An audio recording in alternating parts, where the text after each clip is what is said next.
নতুন বছরে নতুন ফোন রিলিজ হয়ে গেল ওপোর ওপো A77s। সো আজকে এই ওপোর A77s নিয়ে কথা বলবো এই ফোনটিতে কি কি আছে, আপনাদেরকে জানাবো এই ফোনটিতে আপনারা কি কি পাবেন এবং আপনাদের দাম অনুযায়ী যে দামে এই ফোনটি রিলিজ হয়েছে বাংলাদেশের বাজারে সেই দামে এই ফোনটি কতটা গ্রহণযোগ্য, আপনারা কিনতে পারবেন কিনা, এই দামে আসলেই এই ফোনের এই স্পেকগুলো গ্রহণযোগ্য কিনা সব কিছু জানাবো আজকের ভিডিওতে। অবশ্যই ভিডিওটি শেষ পর্যন্ত কন্টিনিউ করতে চেষ্টা করবেন।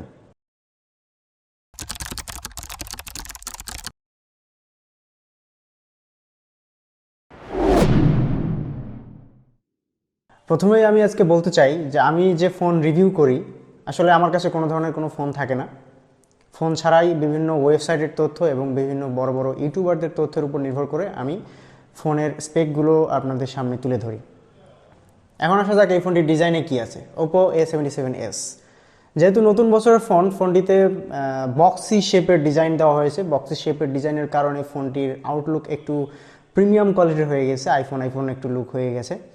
যদিও ছোটোখাটো ফোন এবং বক্সি শেপের ডিজাইন হয় ফোনটি আরও সুন্দর লাগছে। এর সাথে সাথে এই ফোনটির ব্যাক প্যানেল এবং ফ্রেমে থাকছে প্লাস্টিক। ফ্রেমে প্লাস্টিক দিয়েছে ওকে, কিন্তু ব্যাক প্যানেলে এই সময়ে 2023 সালে এসে এই দামে প্লাস্টিক না দিয়ে গ্লাস দিলে ভালো হতো। যেহেতু প্লাস্টিক ইউজ করেছে এই ফোনটিতে আপনার স্ক্র্যাচ পড়ার চান্স অনেক বেশি, যার কারণে বলবো বক্সের সাথে যে ব্যাক কভার দিয়েছে সেই ব্যাক কভার ইউজ করার জন্য। ফোনটিতে দুইটি ক্যামেরা ইউজ করা হয়েছে। এই ফোনটির ওয়েট 187 গ্রাম এবং থিকনেস 8 mm এবং এই ফোনটিতে আরও থাকছে IP54 ওয়াটার এবং ডাস্ট রেজিস্ট্যান্স। এই ফোনটির ডান দিকে আপনারা পেয়ে যাবেন শুধুমাত্র আনলক বাটন এবং যে আনলক বাটনের সাথে মাউন্ট করে দেওয়া হয়েছে ফিঙ্গারপ্রিন্ট স্ক্যানার, যেটার সাহায্যে আপনারা ফোনটি আনলক করতে পারবেন। এবং উপরের দিকে কিছুই থাকছে না, একদম ক্লিন। বাম দিকে থাকছে ভলিউম আপ ডাউন বাটন এবং সিম কার্ড স্লট এবং নিচের দিকে থাকছে স্পিকার গ্রিল, অবশ্যই স্টেরিও স্পিকার এবং টাইপ সি পোর্ট, মাইক্রোফোন এবং বহুল কাঙ্ক্ষিত 3.5 mm জ্যাক। ফোনটির ডিসপ্লেতে ইউজ করেছে 6.56 ইঞ্চির IPS LCD একটি প্যানেল, যেটিতে 90 Hz রিফ্রেশ রেট পাবেন এবং 60-100 নিটস প্রায় পিক ব্রাইটনেস পাবেন আপনারা। এই ফোনটির স্ক্রিন টু বডি রেশিও 84.2% এবং 269 ppi ডেন্সিটি দিয়েছে এই ডিসপ্লেটিতে। ফোনটির ক্যামেরার দিকে যদি আসি, এই ফোনটিতে ক্যামেরা পিছনে দুটি ক্যামেরা ইউজ করা হয়েছে। আগে যেটা বললাম, দুটি ক্যামেরার মধ্যে মেইন শুটার রয়েছে 50 মেগাপিক্সেল এবং আরেকটি রয়েছে 2 মেগাপিক্সেলের ডেপথ সেন্সর। এটি কোনো কাজের না, এটি না দিলেও পারত ওপ্পো। এবং ফ্রন্টে ইউজ করা হয়েছে 8 মেগাপিক্সেলের একটি ওয়াইড সেন্সর 26 mm এর। তো সামন এবং পিছনের ক্যামেরা দিয়ে আপনারা ভিডিও করতে পারবেন 1080p 30 fps এ।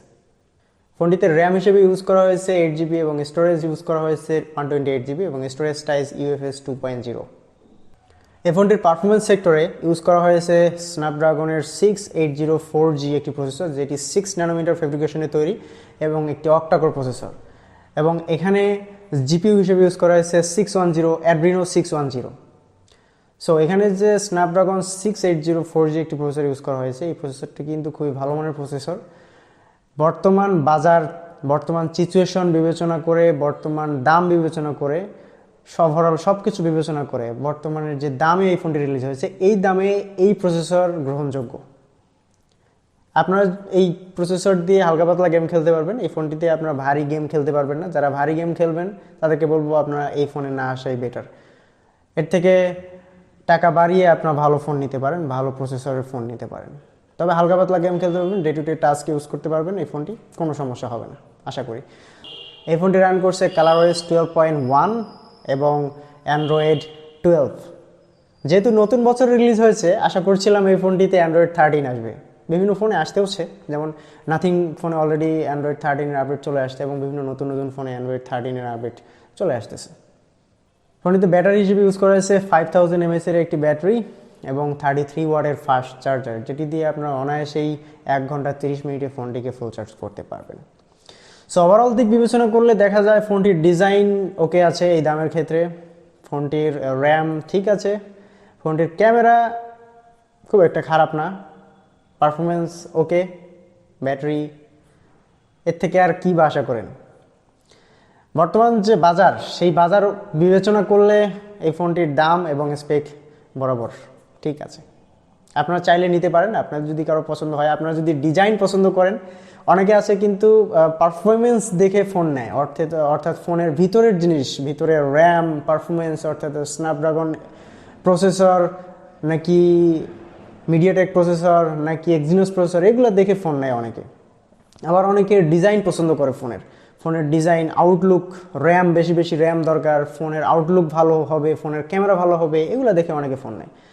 সো আপনাদের ডিসিশন আপনাদের কাছে, আমি শুধু আপনাদেরকে বললাম এই ফোনটিতে কী কী আছে। সো আজকে এই পর্যন্তই, দেখা হবে আগামী কোনো টেকনোলজি আপডেট নিয়ে। সে পর্যন্ত ভালো থাকবেন, সুস্থ থাকবেন, সমস্যা হবে, বাই, টাটা।